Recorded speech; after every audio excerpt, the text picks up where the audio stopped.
Има моменти, които ни събират не просто на едно място, а около една обща посока. Тази година екипът ни се събра за трета национална търговска конференция по случай 14-тия рожден ден на компанията. 3 дни, посветени на споделеността, екипността, силата, доверието и растежа.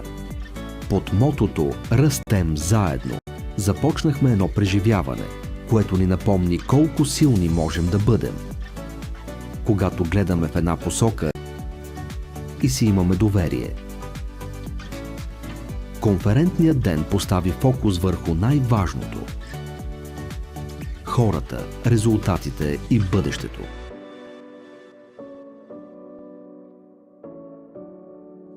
Говорихме за постигнатото, за стратегията, за очакванията и за ролята на всеки екип в общия успех. Защото зад всяко постижение стоят усилия, постоянство и хора, които всеки ден избират да дават най-доброто от себе си.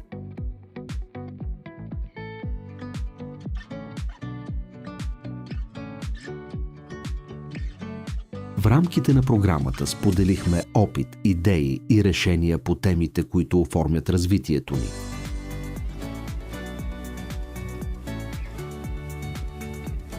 Продажби, клиентско преживяване, маркетинг, данни, иновации и технологии. Това не беше просто конференция с презентации.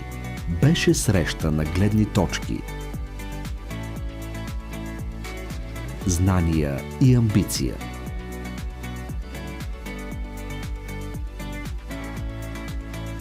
Място, в което всяка идея може да се превърне в следваща стъпка напред.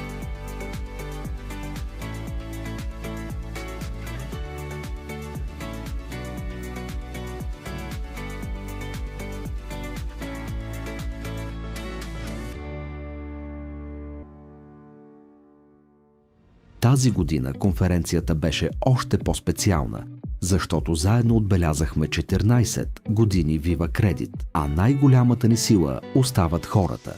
Тези, които създават смисъла зад името Viva Credit.